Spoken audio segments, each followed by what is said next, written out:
Here I've got OnePlus 17 and let me show you how to activate night mode on the following device. At first you have to open list of all applications, find and choose the settings, go to display and here smoothly select night mode under scenes. And now you can activate it now by tapping on turn on night mode manually. And as you can see now it's active, you can personalize the colors and lightness, smoothly use the scales to change the temperature and also the lightness, as it's up to you. Then you can switch it off the same way smoothly by tapping. You can also pick some automatic rules, simply click on turn on automatically and it can be either from sunset to sunrise or at some custom time. So let's leave custom time and now just select the period of time. It can be between 10 p.m. and 6 a.m. next day. So from now on, every day between 10 p.m. and 6 a.m.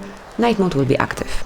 You can also activate night mode pretty quickly through the upper bar, simply slide it down, locate night mode icon, click on it, and that's it. As you can see now it's active, and if you would like to switch it off, tap on the same moon icon one more time.